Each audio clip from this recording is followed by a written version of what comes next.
Encontramos con Armando Bartra aquí en Chetumal, Quintana Roo. Armando, ¿cuál es tu opinión sobre Elvia Carrillo Puerto y Felipe Carrillo Puerto?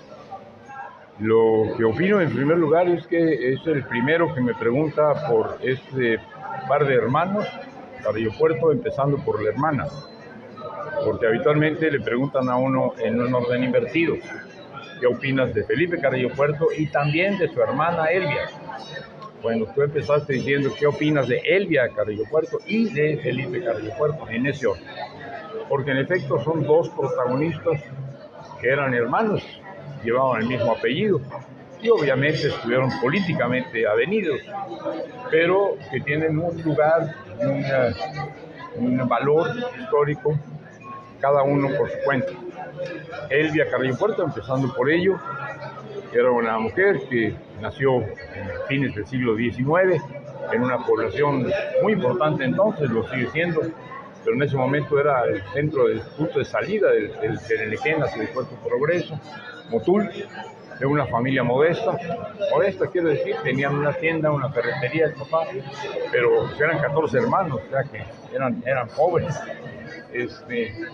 Y ella desde muy joven pudo estudiar porque era difícil para las mujeres estudiar y la única opción era ser maestra. Ella fue maestra y se empezó a dar cuenta de la injusticia, no solo de la injusticia para con los yucatecos todos y los mayas en particular, sino para con las mujeres. Y empezó a trabajar en la organización de mujeres del propio Motul, ligas de resistencia para que ellas tuvieran derechos cuando menos iguales que al de los varones, porque eran trabajadoras. Luego ella se hace de lecturas, ella empieza a conocer que el tema de la desigualdad de género, el tema de la situación de la mujer, era del mundo entero, era de todos los países, y era histórica, era ancestral. Empieza a adquirir ideas feministas, así, con estas palabras, feministas, se vuelve feminista. Participa, ella no participa personalmente, pero sí hay un foro, hay un espacio, un congreso feminista que convoca en Yucatán Salvador Alvarado, o más bien las mujeres que acompañaban a Salvador Alvarado, pero luego ya Elvia y otras mujeres yucatecas impulsan un feminismo más radical que el de Alvarado. Alvarado era un feminismo asistencialista, ¿no? Que las mujeres se preocupen por los pobres y hagan desayunos escolares, pero ya con Elvia y Rosa Torres, otra a la que quiero mencionar por su nombre porque tenía la misma importancia que Elvia, nada más que no era hermana del que después fue gobernador. Elvia, Rosa y otras más empujan las ideas de liberación de la mujer, la empujan en lugares difíciles. No voy a contar esta historia, pero en Yucatán hubo un partido, el Partido Socialista del Sureste, un partido que organizaba congresos grandes en Motul, en Izamal, congresos trascendentes que se definían ahí las líneas de la revolución en Yucatán, congresos formados por delegados, 40, 60, 100, 500 delegados OS, mayúsculos, hombres. No había una sola delegada, ni en el Congreso de Motul, ni en el Congreso de Izamal. Y las mujeres que decían, es importante este partido, porque este partido va a permitirnos liberar a Yucatán de la opresión. Es un partido que no reconoce a la mujer. Entonces había que estar ahí, había que tumbar puertas, había que decir, queremos hablar, queremos que se nos deje hablar. Se les dejó hablar, pudieron hablar, no pudieron votar, no les dieron voto porque no eran delegadas, pero sí voz, y pudieron poner el tema de la mujer. Pusieron en la agenda el tema de la mujer, el tema de la mestiza, a veces así se habla de las mujeres indígenas en Yucatán, el tema de las mujeres en general, y el feminismo avanzó.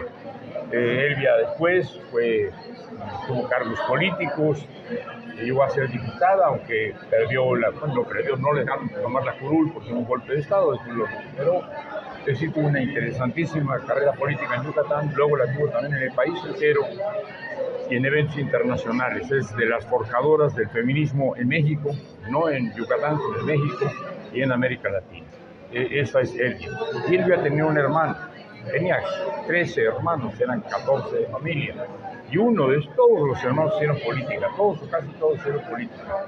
Pero uno de ellos, Felipe, el hermano mayor, no solo hizo política, sino que hizo una política muy protagónica, llegó a ser el jefe de un partido, el Partido Socialista del Sureste, de hecho fundador del Partido Socialista del Sureste, porque antes había habido un Partido Socialista de Yucatán, y fue finalmente gobernador de Yucatán por la mitad del cuatrienio, que es lo que se gobernaba entonces, y fue una de las personas que más aportó a las transformaciones de la entidad de Yucatán, pero también de la península en su conjunto, Quintana Roo y Campeche. No voy a contar la historia de lo que hizo el Partido Socialista del Sureste, de lo que hicieron las ligas de resistencia, que eran la base del Partido Socialista del Sureste, y de lo que hicieron los cuadros del Partido Socialista del Sureste, empezando por el propio Ricardo, porque es otra historia. Pero sin ellos, la revolución no hubiera ocurrido en Yucatán.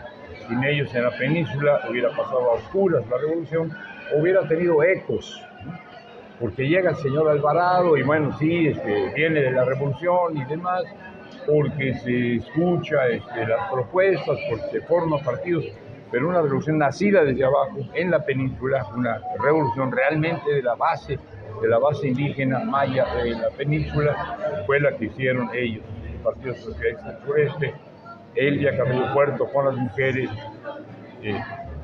Felipe Carrillo Puerto con los mayas en su conjunto, y ambos deben ser recordados, lo están siendo cada vez más. Yo quisiera mencionar que Andrés Manuel López Obrador, nuestro presidente, el primero de la Cuarta Transformación, designó su último año de gobierno, lo dedicó a Felipe Carrillo Puerto. Quienes hayan visto las mañaneras de Andrés Manuel López Obrador en el último año habrán visto en el fondo el rostro, la figura de Felipe Carrillo Puerto. Muchas gracias, Armando Bartra.